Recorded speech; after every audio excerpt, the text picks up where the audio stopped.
الحمد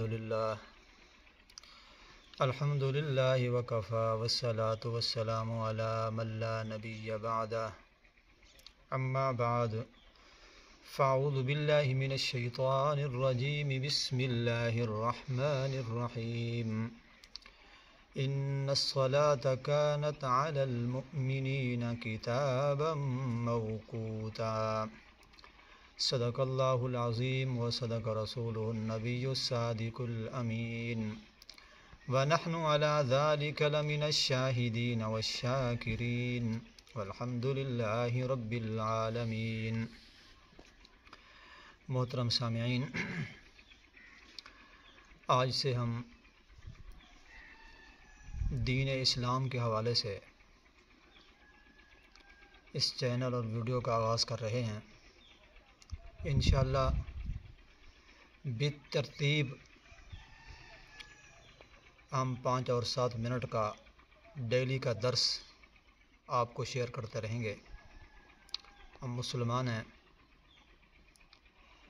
سب سے پہلے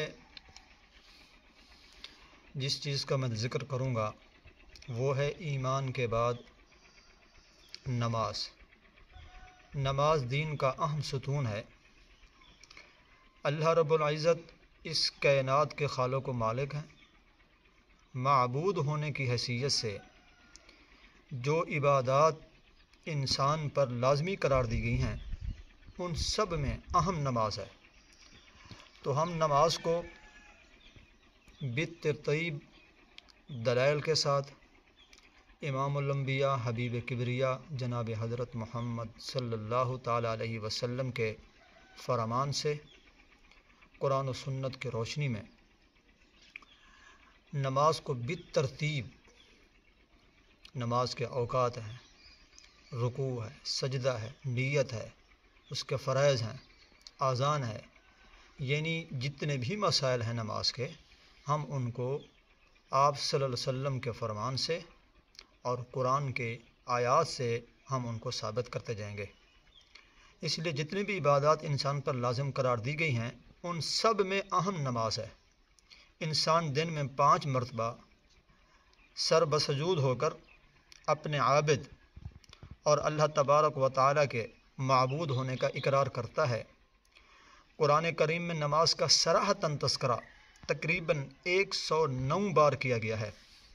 قرآن کریم میں نماز کا ذکر تذکرہ صراحتاً تقریباً 109 بار کیا گیا ہے۔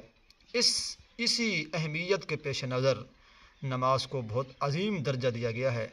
چنانچہ ارشاد نبوی صلی اللہ علیہ وسلم ہے، انما موضع الصلاۃ من الدین کموضع الراس من الجسد۔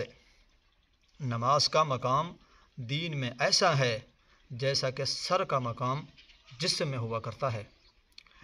اگر سر نہ ہو وہ جسم نہیں ہے۔ اگر نماز نہیں ہے انسان کی زندگی میں تو وہ سمجھو وہ انسان کہنے کے لائق بھی نہیں ہے۔ تو آج کی اس ویڈیو میں صرف میں تھوڑی سی یہی گزارش کروں گا کہ اللہ رب العزت اس کائنات کے خالق مالک جتنی بھی عبادات ہیں ان عبادات میں سب سے اہم عبادت نماز ہے۔ میں نے حدیث پاک آپ کے سامنے پڑھ دی ہے۔ دعا کرتے ہیں اللہ تبارک و تعالیٰ جو کچھ کہا گیا اس پر عمل کرنے کی توفیق عطا فرمائے۔